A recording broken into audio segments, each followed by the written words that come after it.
পৌষ মাসের কনকনে ঠান্ডায় ভোর 6টা থেকে বিকেল 4টে পর্যন্ত মাই মর্নিং রুটিন কিভাবে স্মার্টলি তাড়াতাড়ি সব কাজ করে নিলাম।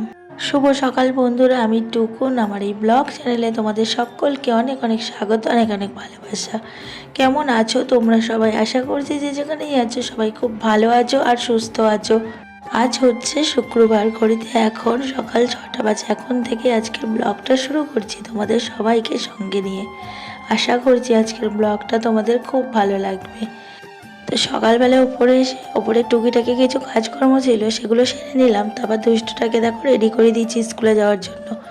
তো এতদিন বেশ ভালো ছিল, আবার শুরু হয়ে গেল স্কুল। সকালবেলা উঠে রেডি করানো, আবার আনতে যাওয়া।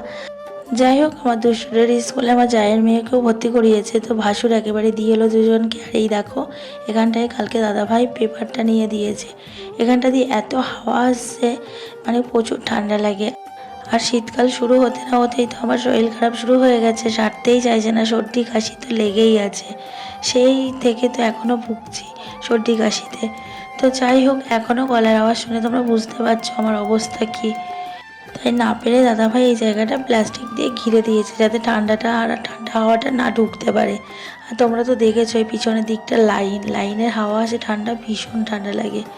তো যাই হোক, তারপরে দেখো চা বসিয়ে দিয়েছি। এখন গরম গরম চা করে নিচ্ছি, দুধ চা। তো চা খেয়ে তারপরে দাদাভাইয়ের টিফিনটা বানিয়ে দেবো। তো এখানে দেখো আমার চাটা হয়ে গেছে, আমি চাটা ছেঁকে নিলাম 3 কাপ, আমার দাদাভাইয়ের আর আমার মেয়ের জন্য। তারপরে দেখো তিনজনে বসে এখন গল্প করতে করতে চা বিস্কুট খেয়ে নিচ্ছি। আর এতটাই মানে ঠান্ডা লেগেছে, সকালে কোনো কাজ করতে পারছি না। তবুও করার নেই কিছু, দাদাভাই টিফিন করার তো আছেই। কারণ দাদাভাই টিফিন না করলে দাদাভাইয়ের খুব অসুবিধা হয়। বাইরের খাবার দাদাভাই একদমই খেতে চায় না। তাই যতই কষ্ট হোক, ওপরে এসে সকালবেলা আমাকে টিফিনটা করতে হয়। তো এই দেখো দাদাভাই রেডি হয়ে গেছে, এখন অফিস যাওয়ার জন্য বেরিয়ে পড়েছে। আর আমিও একটু দাদাভাইয়ের সাথে সাথে পিছন পিছন এলাম। এটা আমার অভ্যাস বলতে পারো। প্রত্যেক দিন দাদাভাই যখন অফিস বেরিয়ে যায়, আমিও পিছন পিছন একদম নিচ অব্দি আসি। দাদাভাই ওই কর্নারটা ঘুরবে, তারপর আমি ওপরে যাব। তো দাদাভাই এই যে চলে গেল কর্নারটা ঘুরে। আমি এখন ওপরে এসে এই যে ওপরে ঘরটা গুছিয়ে নেবো। এখন কিন্তু এই যে 9টা 5-10 বাজে। আর দেখছো কত জামা কাপড়, সব ঘুরতে গেছিলাম, এক গাদা জামা কাপড় জড়ো হয়ে রয়েছে। তো জামা কাপড়গুলো তো কাচতে হবে। ভাবছিলাম আজকে জামা কাপড়গুলো কাচবো না, ভালো লাগছে না, এতটাই মানে শরীরটা খারাপ লাগছে। তো কিছু করার নেই, আমি যদি জামা কাপড়গুলো জড়ো করে রাখি তো আবার কালকে দিয়ে পরশু দিয়ে আরও অনেক হয়ে যাবে। দাদাভাই এই যে অফিসে যাচ্ছে, সেগুলো ছাড়বে, তো অনেক জামা কাপড় হয়ে যাবে। তাই জন্য ভাবলাম কষ্ট হোক, জামা কাপড়গুলো ভিজিয়ে দিই, তাহলে কেচে নিলে অল্প অল্প করে জমবে না। তো এই যে এখন জামা কাপড়গুলো সব একে একে ভিজিয়ে দিচ্ছি, তারপরে টুকটুক করে ঘরের সব কাজগুলো গুছিয়ে নেবো। তারপর দুষ্টটাকে আনতে যাবো স্নান সেরে। আর এখন দুষ্টটার টাইম বাড়িয়ে দিয়েছে।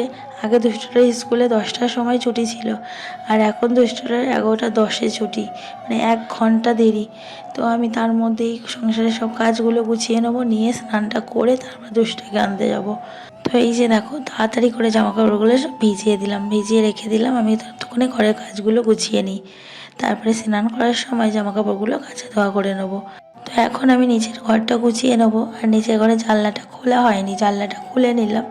কারণ সকালবেলা ঘুম থেকে উঠেই তো আমি উপরে চলে যাই, দাদাভাই শুয়ে থাকে, দুষ্টু শুয়ে থাকে, তার জন্য জানলাটা খুলি না, জানলা দিয়ে ঠান্ডা হাওয়া আসে।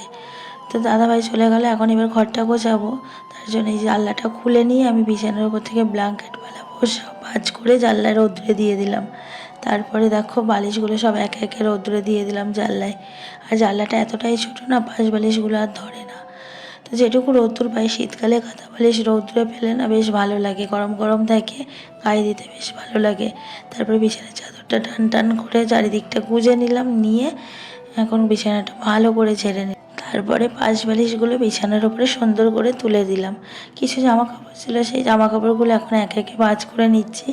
আর আমার গলার ভয়েসের অবস্থা খুবই খারাপ বন্ধুরা, তোমরা কিছু মনে করো না, প্লিজ মানিয়ে নিও। কালকে একটা ভিডিও ছেড়েছিলাম অনেক দিন পরে, তো সেই ভিডিওতে অনেকেই কমেন্টস করেছো যে দিদিভাই আমাদের ভিডিও কেন দেখছো না, আমাদের কি আর ভালো লাগছে না, এরকম করে বলো না। তোমরা সবাই জানো আমার অবস্থা। আমি কমিউনিটিতে দিয়েছিলাম যে আমার শরীরটা খুবই খারাপ, আমি যার জন্য নিজেই ভিডিও দিতে পারিনি কতদিন। তো সবার ঘরে যাব, আমি সবাইকে সাপোর্ট করে আসব। আমি ওরকম না, আমাকে যারা যারা সাপোর্ট করে আমি সবাইকে সাপোর্ট করি। তাছাড়াও বাইরে অনেকেরকে সাপোর্ট করি, তারা কিন্তু আমাকে সাপোর্ট করে না, তাও কিন্তু আমি সাপোর্ট করি। কারণ এই জায়গাটা হিংসার জায়গা না। আমি সবসময় জানি এখানে সবাই আমরা বন্ধু, সবাই সবার কাছের। তো যাই হোক, আমি সবার ঘরে গিয়ে সবাইকে সাপোর্ট করে আসবো, সবাইকে আমি ভালোবাসি, কাউকে আমি ভুলিনি। তো একটু সময় আমাকে দাও তোমরা, কারণ আমার শরীরটা ভীষণ খারাপ। গলার ভয়েস শুনে আশা করি বুঝতে পারছো আমার অবস্থা ভীষণ খারাপ। শুধু ডেলি ব্লগ প্রত্যেক দিন দিই, তো কষ্ট করে হলেও দিচ্ছি। অনেক দিন তো দিতে পারিনি, প্রায় 1 সপ্তাহ মতো ভিডিও আমি তোমাদেরকে দিতে পারিনি। প্রচুর শরীর খারাপ ছিল, তার উপরে একটু বেড়াতে গেছিলাম, তো এইসবের জন্য না আর হয়নি। তবে এবার থেকে আমি তোমাদের সবার ভিডিও দেখে ফুল সাপোর্ট করে দেবো।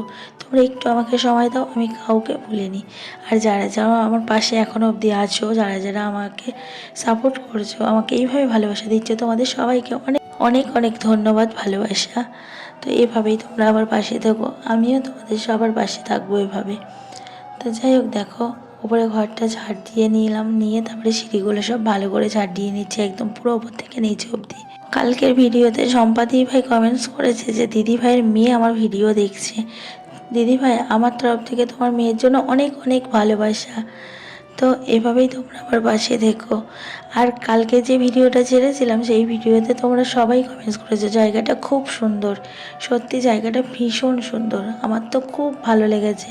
কারণ আমার ছোট থেকে শখ ছিল পাহাড় আর ঝর্ণা দেখার। তো সেই শখটা ফাইনালি এতগুলো বছর পর পূরণ হলো। তো জায়গাটা ভীষণ ভীষণ সুন্দর। তোমরা যদি কখনো সুযোগ পাও তো একবার ঘুরে এসো। পুরুলিয়া অযোধ্যা পাহাড় তো বেশি দূরে না, খুবই কাছে। তো কাছে পিঠে খুবই সুন্দর একটা জায়গা। তো আমার তো ভীষণ ভীষণ ভালো লেগেছে। যাই হোক, তারপরে দেখো ওপরে এলাম। ওপরে এসে ওপরে ঘরটা গুছিয়ে নিয়েছি অফ ক্যামেরায়, সেটা আর দেখানো হয়নি। কারণ একা একাই আমাকে ভিডিও করতে হয়, আমার ভিডিও ধরে দেওয়ার মতো কেউ নেই, তাই আর ওপরে ঘর গোছানোটা তোমাদের সঙ্গে শেয়ার করতে পারলাম না। তো তারপর বেশি বাসন ছিল, সকালে খাওয়া দাওয়া হয়েছিল, তারপরে এই যে চায়ের বাসন সেসবগুলো এখন মাজা ধোয়া করে নিলাম, নিয়ে বাসনের ঝুড়িতে উবুর করলাম। আর কিছু বাসন ঘরে নিয়ে চলে গেলাম, ঘরে জানলায় উবুর করে দিলাম। তারপরে এই যে এখন আমি একটা বালতিতে জল নিয়ে এখন গরম করতে বসাচ্ছি, স্নান করব। তারপর দুষ্টাকে আনতে যেতে হবে, 10:30 বাজে। তো জামা কাপড়গুলো এখন আমি ঝপঝপ করে সব কেচে নিচ্ছি, তারপর কাচা ধোয়া করে স্নান করে দুষ্টাকে আনতে যাব। তো 11টার সময় বেরাবো, ওর 11:10-এ ছুটি। তো 11টার সময় বেরাবো, তারপর দুষ্টাকে নিয়ে আসবো স্কুল থেকে। বিউটি আরিফা ফ্যামিলি কমেন্টস করেছো, আজকাল আমার ভিডিও দেখো না কেন আপু, আমার উপরে কি রাগ করেছো? একদমই না, এরকম কখনোই ভাববে না, আমি কারোর উপরে রাগ করি না। আমার শরীর খুব খারাপ, তার জন্য না আমি নিজে প্রায় 1 সপ্তাহ হয়ে গেল ভিডিও দিতে পারি না, কারো ভিডিও আমি দেখিয়ে দিতে পারছি না। যারা যারা সবাই এখনও অবধি আমাকে ভিডিও ছাড়ার পরেও সাপোর্ট করেছো, আমি কিন্তু এতদিনে কারোর ভিডিও দেখতে পারিনি। তো তারপরেও তোমরা আমাকে কিন্তু ভালোবাসা দিয়ে যাচ্ছ। তো এইটাই কিন্তু আমার কাছে অনেক বড় পাওয়া। সবার ভিডিও আমি দেখব। আমার শরীরটা খুব খুব খারাপ, তার জন্য আমি ভিডিও কারো দেখতে পারিনি। আর আমার ভিডিওটা দেখে গলার ভয়েসটা শুনে তুমি আশা করি বুঝতেই পারছো। কোনো রাগ করিনি, কেন রাগ করবো বলো? তুমি তো আমার বন্ধু, আমার একটা ফ্যামিলি, তোমার উপরে রাগ করবো কেন? তো যাই হোক, দেখো দুষ্টাকে নিয়ে নিয়েছি স্কুল থেকে, এখন টোটোয় উঠে পড়বো। তো ওই যে টোটো দাঁড়িয়ে আছে আর টোটোটা ফাঁকাই আছে, টোটোয় উঠে পড়লাম, আর আমার সাথে সাথে আর একজনও উঠে পড়লো। তো তারপরে দেখি আর একজন উঠে পড়লো। তো টোটোটায় বেশিক্ষণ দাঁড়াতে হয়নি, টোটোটার সাথে সাথে ছেড়ে দিয়েছে। আর এবার থেকে দুষ্টটার এত বেলায় ছুটি, বাড়ি আসতে আসতে পুরো 12টা বেজে গেল। তো বাড়ি এসে দেখো আগেই ছাদে চলে এলাম জামা কাপড়ের বালতি নিয়ে, আর পুরো উঁচু উঁচু 1 বালতি জামা কাপড়। বালতিটা তুলতে না পুরো হাঁপ লেগে গেছে আমার। তারপরে দেখো জামা কাপড়গুলো সব রৌদ্রে মেলে দিচ্ছি। রৌদ্রের আজকে তেমন জোর নেই, কুয়াশার রৌদ্র তো, হালকা রৌদ্র উঠেছে। এই দেখো সমস্ত ছাদ জুড়ে এখন আমি জামা কাপড় মেলেছি। এত জামা কাপড় সব ঘুরতে যাওয়া হয়েছিল, তারপরে সব জড়ো হয়েছিল, সব জামা কাপড় কেচে দিলাম একসাথে কনকনে ঠান্ডার মধ্যে। তো যাই হোক, জামা কাপড়গুলো সব মেলে দিয়ে দুষ্টাকে একেবারে ছাদেই স্নান করিয়ে দিলাম রৌদ্রে। এতটাই ঠান্ডা, বাথরুমে আর করালাম না। বাথরুমের ভিতরটা না ভীষণ ঠান্ডা, আর ট্যাঙ্কির জল প্রচুর ঠান্ডা, তবুও আমি কি ওই গরম করে নিই জল, তারপরে ওকে স্নান করাই। তো তো আজকে ভাবলাম রৌদ্রেই স্নান করিয়ে দিই। এই যে স্নান করিয়ে এখন জামা কাপড় পরিয়ে দিয়েছি, ও রৌদ্রে বসে আছে। কখন থেকে ডাকছি আয় চুল আঁচড়াবি, ময়েশ্চারাইজার মাখবি, তো কিছুতেই উঠছে না রৌদ্র থেকে। রৌদ্রে বসে আছে থাক, আমি ততক্ষণে পাস্তাটা বানিয়ে নিই। তো পাস্তা খাবে বায়না করলো স্কুল থেকে এসে, আমার মেয়েও বললো খাবো। তো দুজনে মিলে এখন বায়না ধরেছে পাস্তা খাবে, তাই পাস্তাটা রান্না করে নিলাম। আমার মেয়ে পেঁয়াজ লঙ্কা গাজর সব কুচিয়েছে, রান্নাটা আমি করলাম। তো যাই হোক, এই যে পাস্তা রান্না হয়ে গেছে। এখন আমি দুষ্ট বুড়োটাকে আর আমার মেয়েকে দিয়েছি, ওরা ঘরে খাচ্ছে আর আমি রৌদ্রে বসেছি। এখন রৌদ্রে বসে বসে খাচ্ছি। প্রচণ্ড ঠান্ডা লাগছে, বাইরে দেখতেই পাচ্ছ কেমন হাওয়া দিচ্ছে, ভীষণ শীত করছে। আর এই ঠান্ডার সময় রৌদ্রে বসে থাকতে ভীষণ ভালো লাগে, আমার তো খুব ভালো লাগে। রৌদ্র থেকে আর উঠতে ইচ্ছা করে না। অনেকক্ষণ রৌদ্রে বসেছিলাম, তারপর ভাবলাম না রৌদ্রে আর বসে থাকলে হবে না, রান্না বান্না বাকি আছে, সেগুলো তো করতে হবে। বেলা তো আস্তে আস্তে হয়ে যাচ্ছে, 1টা বাজে এখন। তো সবজি কাটছি ভাত বসিয়ে। তো ফুলকপি আর এই যে আলু এখন কেটে নিচ্ছি, আলু ফুলকপির তরকারি করব। ফুলকপি আর এই কটা দিন ভালো লাগবে, তারপরে কিন্তু আর ভালো লাগবে না। ফুলকপির টেস্টটাই আর পাওয়া যাবে না। এখন এদের ফুলকপি কিন্তু তেমন ভালো লাগে না। তো যাই হোক, ফুলকপি আর আলু কেটে নিয়েছি, ফুলকপি আলুর তরকারি করব, ডাল করব। আর ফুলকপির ঘেরোগুলো কেটেছি, সেগুলো চচ্চড়ি করব। অনেকে আবার হয়তো বলতে পারো দিদিভাই ফুলকপির ঘেরো কী? ফুলকপির ঘেরোগুলো এই যে ফুলকপির পাতার ডাঁটাগুলো, ওগুলো আমরা ফেলি না, ওগুলোও আমরা চচ্চড়ি করে খাই, ভীষণ ভালো লাগে। আর ফুলকপির পাতা তো বাটা ভীষণই ভালো লাগে খেতে। তো যাই হোক, তারপর চলে এলাম রান্নাঘরে এসে ফুলকপিগুলো লাল লাল করে ভেজে নিলাম, নিয়ে একটা পাত্রে তুলে রেখে আলুটা হালকা ভেজে মশলা দিয়ে কষিয়ে এই যে এখন গরম জল ঢেলে দিলাম। তো রান্না বান্না সেরে খাওয়া দাওয়াটা সেরে নিলাম, দুষ্টুকে খাইয়ে তারপরে এই যে বিকেলবেলা চলে এলাম ছাদে জামা কাপড় তুলতে। রৌদ্র তো চলে গেছে, ছাদে রৌদ্র নেই। তো জামা কাপড় যেগুলো শুকিয়েছে সেগুলো এখন তুলে নিচ্ছি। আর যে জামা কাপড়গুলো ভিজে আছে ওই দেখো কোনার দিকে হালকা রৌদ্র আছে, তো ওখানটাই মেলা থাকবে, সন্ধ্যার একটু আগে তুলে নেবো। জামা কাপড়গুলো যদি মেলে রেখে তারপর দুষ্টকে স্কুল থেকে আনতে যেতাম, তাহলে জামা কাপড়গুলো সব শুকিয়ে যেত। কী করবো বলো, একদমই সময় থাকে না। তো এই জন্য জামা কাপড়গুলো কেচে রেখে আমাকে দুষ্টকে আনতে যেতে হয়, তারপর বাড়ি এসে জামা কাপড় মেলতে হয়। আর এখানে দেখো দুষ্টু খেলা করছে, আর সারাদিকে ছড়িয়েছে রাস্তা থেকে নিয়ে এসে। পায়ের তলায় পড়লে কত লাগে বলো, তাই বললাম সরাতে। আজকে তো একাদশী, দুষ্টু ঠাম্মা একাদশী করেছে, দুষ্টুর জন্য এই যে ফল দিয়েছে। যাই হোক বন্ধুরা, আজকের মতো ভিডিওটা এখানে শেষ করছি। ভালো লাগলে লাইক করে দিও আর কমেন্টস করে জানিও কেমন লাগলো আজকের ভিডিওটা। যারা যারা চ্যানেলটা এখন অবধি সাবস্ক্রাইব করোনি, চ্যানেলটা সাবস্ক্রাইব করতে ভুলো না। ঘড়িতে এখন 4টে বাজতে যায়। দেখা হচ্ছে আবার একটা কালকে নতুন ভিডিওতে। ততক্ষণ অবধি সবাই সুস্থ থেকো, ভালো থেকো।